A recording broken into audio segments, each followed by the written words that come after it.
तो आज हम इस वीडियो में देखने वाले हैं कि एक्सेप्शन हैंडलिंग क्या होती है। ये क्लास 12th का एक बहुत ज्यादा इंपॉर्टेंट टॉपिक है। तो चलो जल्दी से इसको शुरू करते हैं और जल्दी से खत्म भी करते हैं।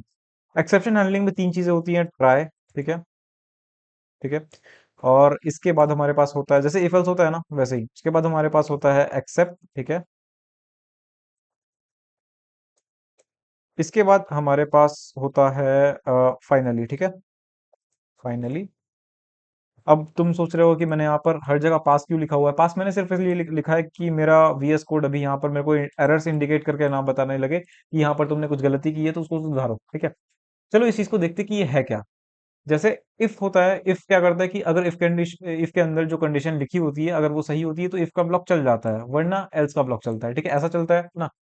उसी तरीके से यहाँ पर भी है। यहाँ क्या है कि ट्राई, ठीक है, ट्राई के अंदर जो कुछ भी लिखा होगा ना वो चलेगा, और जैसे ही एरर आ जाएगा वैसे ही क्या होगा कि हमें कोई एरर मैसेज स्क्रीन पर शो नहीं होगा, ठीक है। ऐसे नॉर्मली क्या होता है कि एरर टर्मिनल पे हमें दिखता है आउटपुट पे कि लो ये एरर आ गया, जीरो डिवीजन एरर आ गया, एंड ऑफ फाइल एरर आ गया, ठीक है। एरर्स हमें दिखते हैं कि एरर का नाम भी एक दिखता है हमें, ठीक है, कि ये एक एरर है, फाइल नॉट फाउंड एरर आ गया, ठीक है। तो वो एरर्स हमें दिखते हैं। तो मान लो कि मैंने ट्राई के अंदर कुछ पांच छह लाइन्स ऑफ कोड लिखे, ऊपर के चार लाइन चल गए, या फिर ऊपर के तीन लाइन भी चल गए, या फिर कुछ भी नहीं चला, पहले लाइन में हमें एरर मिल रहा है।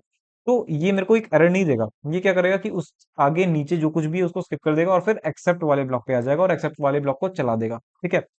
तो ये एक कंडीशन हो सकती है। लेकिन अगर ट्राई वाले ब्लॉक के अंदर जो कुछ भी लिखा है वो अच्छे से चल गया, ठीक है, मतलब कोई भी एरर नहीं आया, तो हमारे पास एक्सेप्ट वाला ब्लॉक नहीं चलेगा, ठीक है, नहीं चलेगा।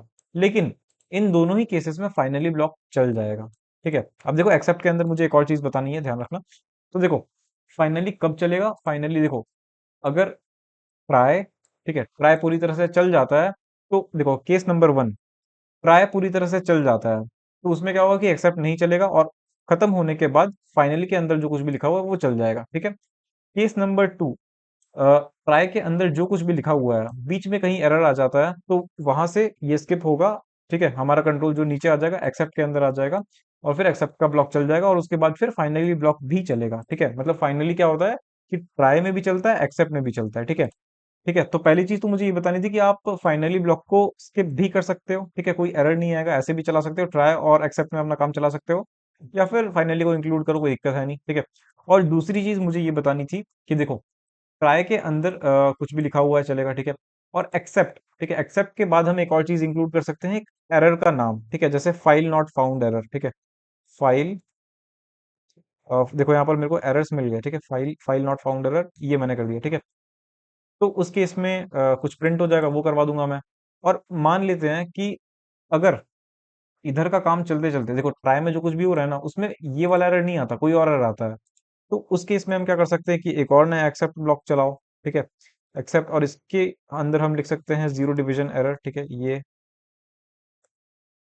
ठीक है, ठीक है। लेकिन अगर ये ट्राई ब्लॉक के चलते चलते ना ही ये एरर आता है ना ही ये एरर आता है, वो कुछ और ही एरर आ जाता है, हम क्या कर सकते हैं, हम सिर्फ एक्सेप्ट लिख सकते हैं, ठीक है, कोई दिक्कत नहीं है, एक्सेप्ट, ठीक है। उसके बाद हमें जो कुछ भी कराना है हम पास के अंदर लिख सकते हैं, ठीक है। तो ये था सिंपल। तो इसे हम कहते हैं एक्सेप्शन हैंडलिंग पाइथन में, और ठीक है, बस यही था।